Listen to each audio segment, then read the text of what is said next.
Hello everyone, मैं घनश्याम आपके अपने इस YouTube channel study with accuracy में बहुत बहुत स्वागत करता हूँ। जैसे आपने थंबनेल देखा होगा, आज हम रिफ्लेक्सिव प्रोनाउन और एम्फेटिक प्रोनाउन का डिफरेंस को देखने वाले हैं। आखिर कैसे हम इन दोनों को मतलब डिफर करें। देखिए, अगर इनके एग्जाम्पल अगर बात की जाएगी ना, अगर इनके प्रोनाउन की अगर बात की जाए तो इन लोग इसका एग्जाम्पल इसका प्रोनाउन बिल्कुल दोनों सेम है, दोनों सेम है। लेकिन हम जानेंगे कैसे सेंटेंस को हम रिफ्लेक्टिव प्रोनाउन कहेंगे और किस तरह का सेंटेंस को हम इम्फेटिक प्रोनाउन कहेंगे। तो वीडियो थोड़ा बड़ा बन सकता है, ठीक है। आप ज़्यादा घबराए नहीं, आपको यहाँ से हर एक पॉइंट क्लियर हो जाएगा। और एक मैं ऐसा बताऊंगा ट्रिक आपको, जिससे आप आसानी से चुटकी बजाकर रिफ्लेक्टिव प्रोनाउन और इम्फेटिक प्रोनाउन में आप दोनों में अंतर आसानी से ढूंढ सकते हैं। तो बिना देरी के चलिए वीडियो को मिलकर स्टार्ट करते हैं। देखिए, रिफ्लेक्सिव प्रोनाउन और इम्फेटिव प्रोनाउन, देखिए अगर इनके प्रोनाउन की अगर बात करें, देखिए ये सब तो क्या पर्सनल प्रोनाउन, ये जो है I you he she it we you they, ये सब क्या दिए पर्सनल प्रोनाउन। और इनका जो माई सेल्फ है, देखिए लास्ट में क्या लगा, सेल्फ सेल्फ सेल्फ। देखिए जब सिंगुलर प्रोनाउन होगा, यानी जब सिंगुलर सब्जेक्ट होगा, जब सिंगुलर सब्जेक्ट होगा तो हम लोग किसका यूज करेंगे, सेल्फ का। जब सिंगुलर सब्जेक्ट होगा ना, सिंगुलर सब्जेक्ट होगा तो हम किसका यूज करेंगे, सेल्फ का। जब प्लुरल, जब सब्जेक्ट जो वो जब प्लुरल बन जाता है, सब्जेक्ट जब प्लुरल बन जाता है तो हम लोग एस या बी एस का सेल्फ का यूज करेंगे। तो आप यहाँ देख सकते हैं फ्रेंड्स, यू जो है, यू में भी देखो, यू में यहाँ योर सेल्फ लिखा हुआ है और यू में ये क्या लिखा हुआ है, योर सेल्फ भी लिखा हुआ है। हम जानते हैं यू का यूज ना सिंगुलर में भी यू का यूज होता है, और यू का यूज जो है, यू का यूज प्लुरल में भी यू का यूज होता है। जब सिंगुलर में यू का यूज हो तो हम लोग योर सेल्फ लिखेंगे, और जब प्लुरल में यू का यूज हो तो हम लोग क्या लिखेंगे, योर सेल्फ लिखेंगे, योर सेल्फ लिखेंगे। देखिए रिफ्लेक्सिव प्रोनाउन और इम्फेटिक प्रोनाउन की अगर बात की जाए तो काफ़ी परेशान करता है। अगर आपने कभी इम्फेटिक प्रोनाउन और रिफ्लेक्सिव प्रोनाउन को अच्छी तरह से पढ़ा होगा तो आपको बिल्कुल समझ में आ रहा होगा कि ये कहीं ना कहीं हमको डैमेज करता है। समझ में तो आता है, लेकिन हमको बहुत सारा परेशानी का सामना करना पड़ता है। तो आप अगर इस वीडियो को ध्यान से देखिएगा तो आपका सारा डाउट उम्मीद है कि मैं क्लियर कर पाऊंगा।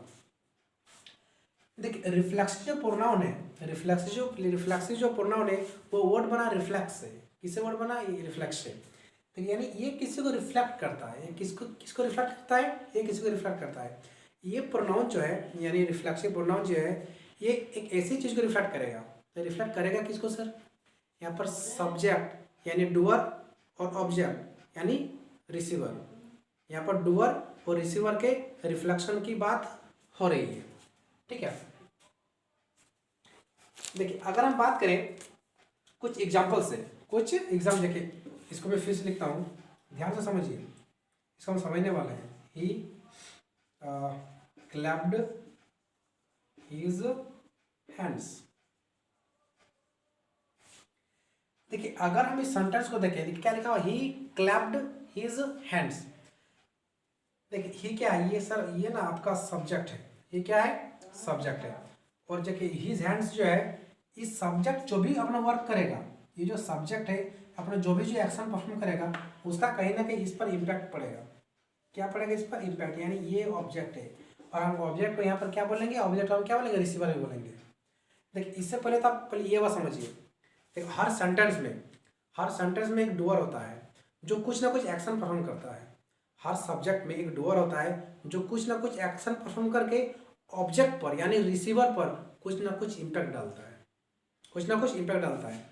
जैसे यहाँ पर हमने लिखा है एक सेंटेंस, ही क्लैप्ड हिज हैंड्स, ही क्लैप्ड हिज हैंड्स। देखिए हैंड्स जो है वो रिसीवर है, हैंड्स जो है यहाँ पर हैंड्स, हिज हैंड्स जो है, हैंड्स वो रिसीवर है जिस पर कुछ ना कुछ इम्पैक्ट पड़ रहा है, जिस पर क्या पड़ रहा है, कुछ ना कुछ इम्पैक्ट पड़ रहा है।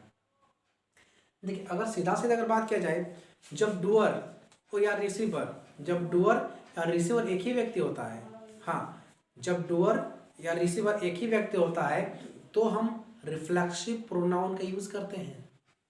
when the doer and the receiver are same, when the doer and receiver are same, then we use reflexive pronoun। कोई दिक्कत, चलिए और एक एग्जांपल से समझते हैं अच्छे से। तो एग्जांपल, ही स्लैप्ड हिमसेल्फ, ही स्लैप्ड हिमसेल्फ मतलब क्या सर, उसने ना खुद को ही थप्पड़ मार लिया। उसने क्या मार लिया, खुद को ही थप्पड़ मार लिया। लेकिन इन दिस सेंटेंस, देखिए इस सेंटेंस में क्या है सर, सब्जेक्ट जो है यहाँ पर ही है, सब्जेक्ट क्या है सर, ही है, और रिसीवर इसमें क्या है सर, रिसीवर ना हिमसेल्फ है, यानी रिसीवर यहाँ पर क्या सर, रिसीवर इसमें हिमसेल्फ है, यानी उसने खुद को ही थप्पड़ मार लिया, उसने खुद को ही थर्ड मान लिया, यानी सब्जेक्ट ही जो है जो एक्शन परफॉर्म कर रहा है इस सेंटेंस में, सब्जेक्ट ही जो कुछ एक्शन परफॉर्म कर रहा है उसका जो इम्पैक्ट है उस पर ही खुद पड़ रहा है। जी हाँ, यहाँ पर इस सेंटेंस में सब्जेक्ट ही जो एक्शन परफॉर्म कर रहा है उसका इम्पैक्ट उसका खुद पर ही पड़ रहा है। देखिए इस सेंटेंस में क्या, the subject in this sentence the subject in this sentence reflecting the object. इस सेंटेंस में जो सब्जेक्ट है वो ऑब्जेक्ट पर रिफ्लेक्ट कर रहा है, यानी ऑब्जेक्ट पर ही क्या रहा है, ऑब्जेक्ट पर ही उसका मतलब इम्पैक्ट पड़ रहा है। ठीक है, इस तरह सेंटेंस को हम क्या कहेंगे, रिफ्लेक्सिव प्रोनाउन। इस तरह सेंटेंस को क्या कहेंगे, रिफ्लेक्सिव प्रोनाउन। देखिए सीधा सीधी बात है, जब डूअर और रिसीवर एक ही व्यक्ति हो, यानी जो डूअर जो भी एक्शन परफॉर्म करके कुछ सब्जेक्ट ऑब्जेक्ट पर जो इम्पैक्ट डालेगा, सब्जेक्ट यानी डूअर और रिसीवर जब एक ही व्यक्ति होता है तो उसको क्या कहेंगे, उस तरह के सेंटेंस को हम कहेंगे वो आता है आपका रिफ्लेक्सिव प्रोनाउन में। रिफ्लेक्सिव प्रोनाउन में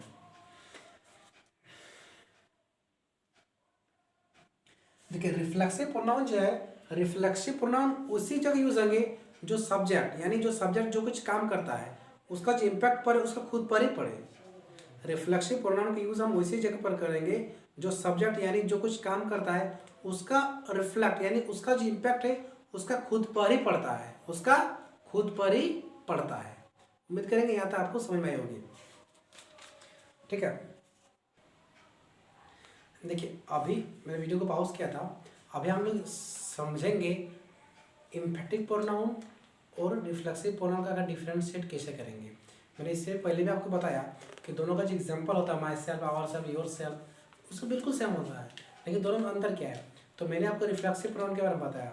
रिफ्लेक्सिव प्रोनाउन के बारे में क्या बताया, मैंने एक बार रिपीट कर देना है कि जब सेंटेंस में सब्जेक्ट और ऑब्जेक्ट एक ही चीज़ को रिफ्लेक्ट कर रहे हैं, यानी सब्जेक्ट जो वर्क करेगा वो खुद पर ही उसका रिफ्लेक्शन होगा, खुद पर ही उसका क्या होगा, रिफ्लेक्शन होगा, तो हम लोग किसका यूज़ करेंगे, रिफ्लेक्सिव प्रोनाउन यूज़ करेंगे। देखिए अब बात करते हैं emphatic pronoun. Sir emphatic pronoun जो एम्फेटिक जो वर्ड वो किससे बना, वो एक वर्ड है उससे बना है, किससे, एम्फेसिस से। किससे बना, एम्फेसिस से।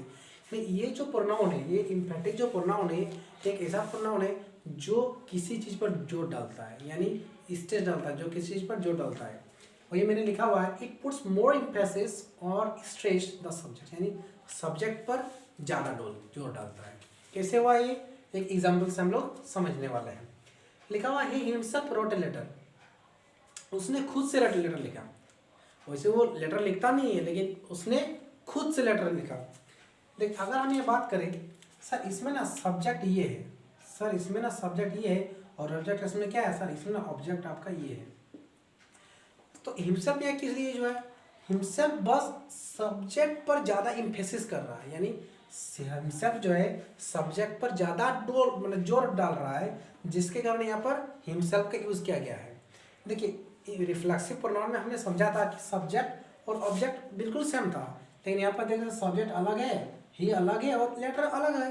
तो आप यहाँ तक आप समझ चुके होंगे कि जब सेंटेंस में सब्जेक्ट और ऑब्जेक्ट सेम हो, यानी सब्जेक्ट जो है उसका इम्पैक्ट खुद पर ही हो तो उसको तो रिफ्लेक्सिव प्रोनाउन कहेंगे।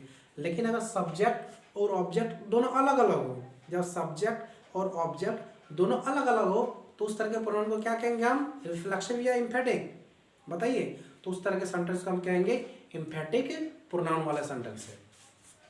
देखिए सबसे पहली बात तो आखिर अब हम इसको डिफ्रेंशिएट कैसे करेंगे। ठीक है, हम आपने पढ़ा दिया और हमने पढ़ लिया, ये तो कोई बात नहीं बनी। आप इसको अलग अलग कैसे कर पाएंगे, सब दोनों का तो एग्जाम्पल सेम है, लगभग मीनिंग भी सबका सेम ही निकलता है। लेकिन मैं आपको 3 ब्रह्मास्त्र बताने वाला हूँ, 3 रामबाण बताने वाला हूँ, आप उसको आप माइंड में बैठा लीजिए, बिल्कुल माइंड में बैठा लीजिए, ये आपके लिए बहुत कारगर होगा, बहुत कारगर। देखिए सबसे पहली बात तो जब सेंटेंस में, जब आपको सेंटेंस में SEL ऑफ सेल्फ या SEL भी या सेल्फ दिखे तो आंख बंद करके आपको बता देना है कि सर ये जो है आपका एम्फेटिक या रिफ्लेक्सिव प्रोनाउन है। पहला पॉइंट 1, अगर आपको लगे देखिए सेंटेंस में सेल्फ वर्ड और सेल्फ या फिर सेल्फ वर्ड तो रिफ्लेक्सिव या फिर एम्फेटिक तो होगा ही होगा, ये इसमें तो कोई दो राय नहीं है। दूसरा क्या है सर, दूसरा जब सब्जेक्ट और ऑब्जेक्ट सेम हो, यानी सब्जेक्ट जो भी कुछ वर्क कर रहा है वो खुद ऑब्जेक्ट को रिफ्लेक्ट करेगा। यानी अगर सेंटेंस में सब्जेक्ट अपना ऑब्जेक्ट को ही रिफ्लेक्ट करेगा, अपना ऑब्जेक्ट को ही अगर रिफ्लेक्ट करता है तो सब्जेक्ट और ऑब्जेक्ट क्या होता है, एकदम सेम इंसान के बारे में बता रहे हैं। ठीक है, जब भी सेंटेंस में सेम इंसान, मैंने बताया था ना, जो सब्जेक्ट का जो इम्पैक्ट होगा यानी जो असर पड़ेगा वो खुद पर ही पड़ेगा, उसको क्या कहेंगे, रिफ्लेक्सिव प्रोनाउन होगा। और अगर ऐसा नहीं होता है, अगर सब्जेक्ट और ऑब्जेक्ट दोनों अलग अलग होता है, जब सब्जेक्ट और ऑब्जेक्ट सेम पर्सन होगा तो रिफ्लेक्सिव प्रोनाउन होगा। लेकिन सर अगर सब्जेक्ट और ऑब्जेक्ट दोनों अलग अलग होगा तो इम्फेटिक प्रोनाउन होना ही होना है। तीसरा मैंने लिखा नहीं है, लेकिन तीसरा मैं यहाँ से समझा दे रहा हूँ। देखिए उसका समझने एक मीनिंग के द्वारा लिखा, देखिए I cut my self when I was saving, मैंने मतलब खुद से कट गया जब मैं सेविंग कर रहा था। देखिए ये क्या सेंटेंस में सब्जेक्ट है, किसको काट ले, अपने आप को काट ले, कहीं चोट लग गया होगा, ये क्या है, सेंटेंस का रिसीवर यानी सेंटेंस का ऑब्जेक्ट। तो इस सेंटेंस में सर हम देख रहे हैं ना, जो सब्जेक्ट है उसका इम्पैक्ट खुद पर ही पड़ रहा है। इस सेंटेंस में हम देख रहे हैं sir I cut my self when I was saving, यानी जो सब्जेक्ट है आई, उसका जो इम्पैक्ट है खुद पर ही पड़ रहा है, यानी माई सेल्फ पर ही पड़ रहा है। सेकंड देखते हैं इसी, यानी सर यहाँ पर ना सब्जेक्ट और ऑब्जेक्ट यानी जिस पर इम्पैक्ट पड़ रहा है वो बिल्कुल सेम है। इसमें देखिए सेम नहीं था, लेटर पर इम्पैक्ट पर, यानी लेटर पर हम कुछ लिख रहे हैं, यानी ये ऑब्जेक्ट है, ये दोनों बिल्कुल अलग अलग है सर। लेकिन यहाँ देख रहे हैं ना, सब्जेक्ट और रिसीवर यानी सब्जेक्ट और ऑब्जेक्ट है, ये सेम पर्सन को ही डिनोट कर रहा है। सेकंड एग्जांपल देखते हैं, आई माई सेल्फ परफॉर्म एक्सपेरिमेंट। देखिए इस सब्जेक्ट है क्या किया, तो एक्सपेरिमेंट किया। या देखिए सब्जेक्ट और ऑब्जेक्ट क्या है, सब दोनों अलग अलग है सर, दोनों बिल्कुल क्या है, अलग अलग है। अब सर माई सेल्फ क्यों यहाँ यूज किया गया, तो माई सेल्फ सिर्फ आपका आई पर ज़्यादा इम्फेसिस करने के लिए, यानी आई पर ज़्यादा जोर डालने के लिए सिर्फ आई का यूज़ किया गया है। देखिए मैं आपको और एक चीज़ बताने वाला हूँ, ध्यान से समझिएगा। देखिए जब इसमें देखिए फर्स्ट सेंटेंस में देखिए, अगर हम इस माइसेल्फ को हटा देते हैं, ध्यान से समझिएगा, अगर हम इस माइसेल्फ को हटा देते हैं, इस माइसेल्फ को अगर हम हटा देते हैं तो क्या पढ़ाएगा sir, I cut when I was saving. I cut, तो आई कट क्या मीनिंग क्लियर है क्या, अगर इस देखिए हम इसको मिटा दे रहे हैं, क्या लिखा, आई cut when I was saving. तो आई कट क्या काटे हम, मीनिंग क्लियर हो रहा है क्या सर, मीनिंग तो यहाँ पर बिल्कुल क्लियर नहीं हो रहा है। यहाँ देखिए अगर हम यहाँ से इस माइसेल्फ को हटा दें, क्या लिखा, I perform the experiment, meaning clear हो रहा है क्या सर, इसमें ना मीनिंग मेरा क्लियर हो जा रहा है। यानी देखिए यहाँ पर माइसेल्फ हट गया, फिर भी इसका मीनिंग में कोई फर्क नहीं पड़ा, यानी मीनिंग इसका क्लियर है। लेकिन अगर इसमें क्या माइसेल्फ हट गया, यानी मीनिंग इसका बदल जा रहा है, या फिर मीनिंग के मतलब पूरा मीनिंग हमको मिल ही नहीं रहा है। तो ध्यान समझिएगा, जब किसी सेंटेंस में रामबन तरीका, जब किसी सेंटेंस में सेल्फ या सेल्फ वर्ड हटाने के बाद, जब भी किसी सेंटेंस में सेल्फ या सेल्फ वर्ड हटाने के बाद मीनिंग में चेंज होगा, यानी मीनिंग में कोई परिवर्तन होगा या फिर कोई मीनिंग नहीं निकलेगा, सेल्फ या फिर सेल्फ वर्ड हटाने के बाद अगर कोई मीनिंग नहीं निकलेगा या फिर मीनिंग पूरी तरह से बदल जाएगा, तो उस तरह के सेंटेंस को हम लोग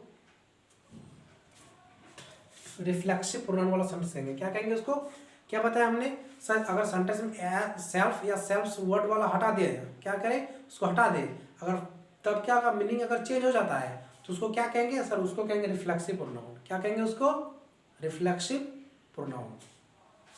अगर किसी सेंटेंस में सेल्फ या सेल्फ वर्ड हटाने के बावजूद भी, अगर किसी सेंटेंस में सेल्फ या सेल्फ वर्ड हटाने के बावजूद भी उसके मीनिंग में कोई खास परिवर्तन नहीं होता है, यानी उसके मीनिंग में कोई खास डिफरेंस नहीं होता है, तो उस तरह का सेंटेंस को हम क्या कहेंगे, इम्फेटिक प्रोनाउन। इम्फेटिक प्रोनाउन, कोई दिक्कत, सेल्फ या सेल्फ वर्ड हट गया, हटने के बाद अगर मीनिंग चेंज हो गया, तो क्या होगा, रिफ्लेक्सिव प्रोनाउन।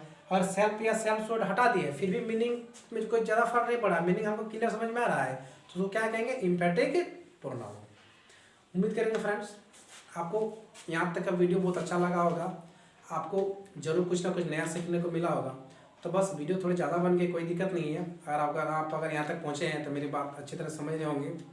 तो बस इसी तरह आप हमेशा ये ऐसा प्यार बनाए रहें, और अगर आपने हमारे चैनल को सब्सक्राइब ना किया हो तो प्लीज़ सब्सक्राइब कर लिए। मिलते हैं किसी अगले वीडियो में, तब तक के लिए जय Hind, have a good day.